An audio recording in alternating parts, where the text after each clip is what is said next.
In the digital glow of her smartphone, Elara Mitchell sat quietly in the glass-walled penthouse overlooking the sprawling city. The world had changed, morphing into an unending network of virtual connections and fleeting digital interactions. Yet, amidst this relentless modernity, Elara yearned for something more tangible. A connection that bytes and pixels couldn't suffice. Her husband, Nathan Mitchell, once a charismatic tech entrepreneur, had become a shadow of himself after the self-driving car accident. The incident left him paralyzed, dependent on machines and aids, his world confined to the sterile rooms of their high-rise sanctuary. Nathan, absorbed in his virtual reality projects, seemed to exist in a different realm, leaving Elara in a sea of solitude. It was on a crisp autumn day, the kind where the city seemed to pause and breathe, that Elara met Leo Jarvis. He was the new landscape architect, hired to bring life to the penthouse's rooftop garden.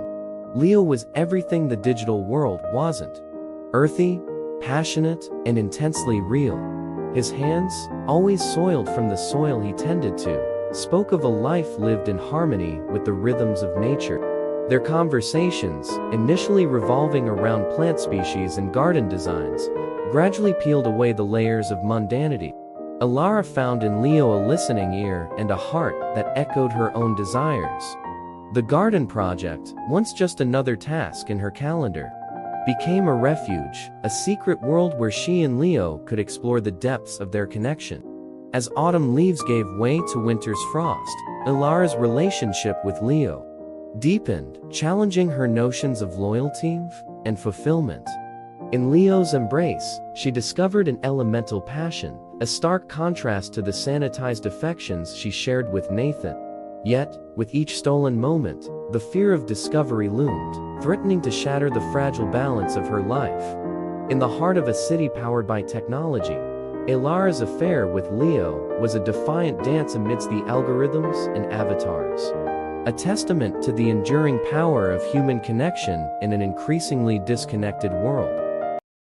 The spring air was ripe with the scent of blooming flowers, a stark contrast to the tumult raging in Elara's heart. Each day, the facade she maintained with Nathan grew heavier, like wearing a mask that no longer fit. Her heart ached with the secret she carried, a secret that filled her with equal parts joy and sorrow. In the quiet hours of the night, lying next to Nathan, who was lost in his world of dreams and digital fantasies, Elara's mind wandered to Leo.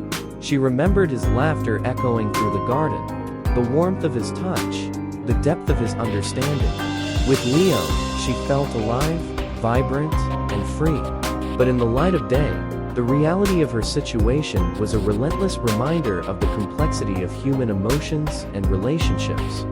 Meanwhile, Nathan, absorbed in his world, remained oblivious to the seismic shifts in Elara's world. His conversations were more about virtual markets and AI innovations than about them. Elara longed to reach out, to bridge the growing chasm between them, but the words never came. Instead, she found solace in her secret garden, in Leo's embrace, away from the cold precision of her husband's high-tech world. As the days turned into weeks, Elara's affair with Leo, once a sweet escape, became a source of constant inner conflict. She wrestled with guilt, longing, and a deep-seated fear of the future.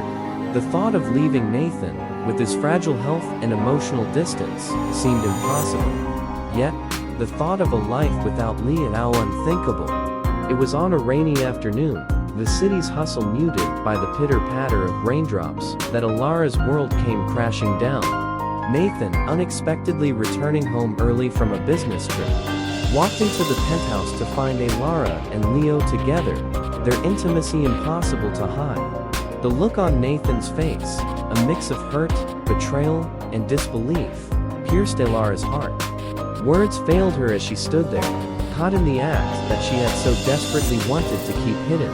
Nathan's eyes, once full of love and admiration for her, now bore a look she had never seen before. The silence was deafening, broken only by the sound of rain against the windows.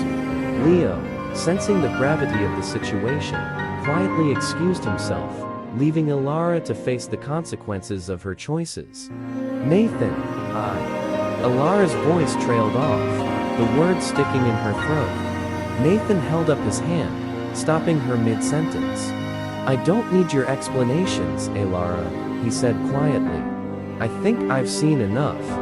The distance in his voice was more painful than any words of anger could have been. Elara realized, in that heart-wrenching moment, the extent of the damage her actions had caused. The man she had once shared her dreams with was now a stranger, his trust shattered by her betrayal. In the days that followed, the penthouse felt more like a prison than a home. Conversations were terse and functional, the emotional chasm between Elara and Nathan wider than ever. The rooftop garden, once a sanctuary, now stood as a reminder of her transgression. Elara grappled with her emotions, torn between her love for Leo and her commitment to Nathan. The decision she faced was not just about choosing between two men. It was about choosing the path her life would take. Would she follow her heart to Leo, embracing the passion and connection she found in him?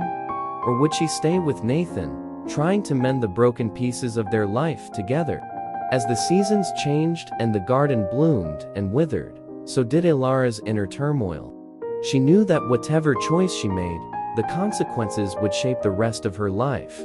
In the ensuing weeks, the atmosphere in the penthouse was thick with unspoken words and unresolved emotions.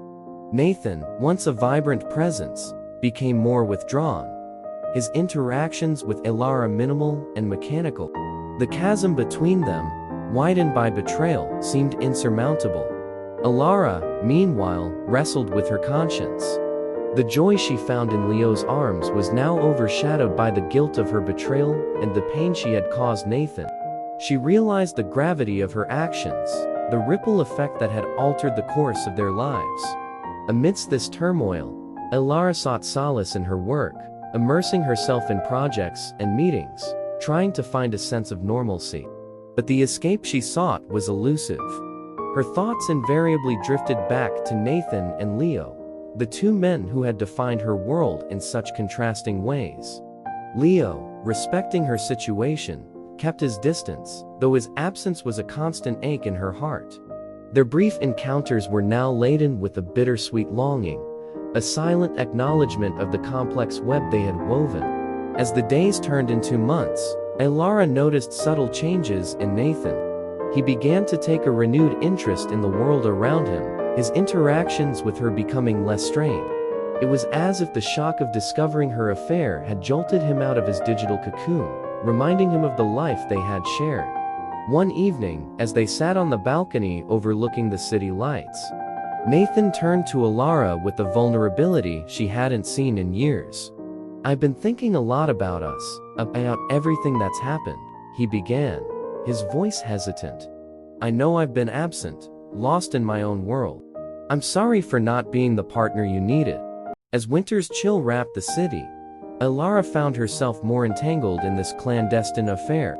Each visit to the rooftop garden under the guise of discussing hydrangeas or rose bushes was a veil for the fervent, stolen moments with Leo.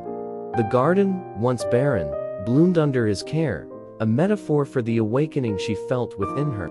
Nathan, lost in his world of augmented reality, hardly noticed the changes in Elara. His conversations were mere echoes from the digital void he inhabited, fixated on the latest tech advancements and his company's stock value. Elara, once the center of his universe, now felt like a forgotten bookmark in the story of his life. The stark contrast between her two worlds became increasingly evident. With Nathan, she lived in a realm of cutting-edge technology and artificial intelligence, a life of luxury, yet emotionally barren. With Leo, she rediscovered the raw beauty of nature, the rhythm of life unmediated by screens and devices. Their conversations, filled with laughter and genuine curiosity, were a balm to her lonely soul. But as spring approached, bringing with it the promise of new beginnings, Elara's inner turmoil grew. The affair, once a source of joy and escape, now felt like a looming storm. The fear of hurting Nathan, the man who had once been her everything, weighed heavily on her heart. Yet, the thought of severing the connection with Leo, who had awakened in her a passion she thought lost, was unbearable. One evening, as the city lights twinkled below, Elara stood on the rooftop garden, lost in thought. Leo approached, his presence instantly calming, yet simultaneously igniting a storm within her. "What's wrong?" he asked, his voice laced with concern. Elara turned to him, her eyes reflecting the turmoil inside. "I'm torn, Leo," she whispered. Us, it's become more than I ever imagined. But there's still Nathan, and the life I have with him." Leo's expression softened. He understood the gravity of her words, the unspoken love and loyalty she held for her husband, despite their emotional distance. "I know this isn't easy, Elara," he said gently. "But whatever you decide, I want you to know that what we have is real. You've brought life back into my world, just as I've seen you bloom in ours." The sincerity in his words struck a chord in Elara.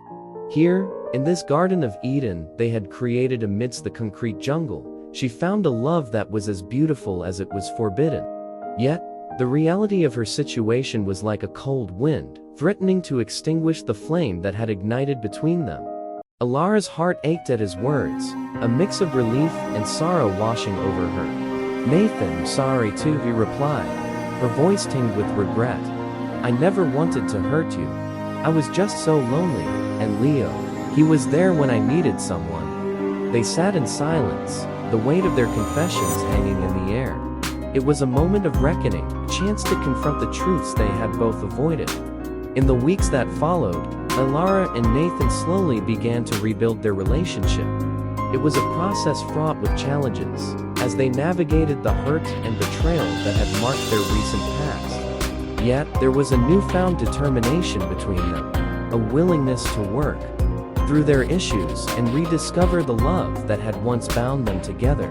For Elara, this meant making a painful decision. She met Leo one last time in their garden, the place that had witnessed the highs and lows of their affair. "Leo, I'll always cherish what we have, but I need to try and make things right with Nathan. He's my husband, and I owe it to him, to us, to give our marriage another chance." Leo, his eyes reflecting the pain of her words, nodded in understanding. "I want you to be happy, Elara. That's all I've ever wanted," he said, his voice thick with emotion. Their goodbye was a tender yet heartbreaking affair, a closing chapter of a love that could never be. As Elara worked on mending her relationship with Nathan, she often thought of Leo. He would always be a part of her, a reminder of the passion and aliveness she was capable of feeling. But she also knew that life was about choices, and she had made hers. In the end, Elara's journey was not just about choosing between two men. It was about understanding herself, confronting the realities of love and commitment, and learning the hard lessons that life often presents. It was a journey of self-discovery, finding balance between heart and duty, and of learning to love in the complex tapestry of human relationships. And so, Elara's story comes to a close, a tale of love, betrayal, and the quest for personal growth and understanding.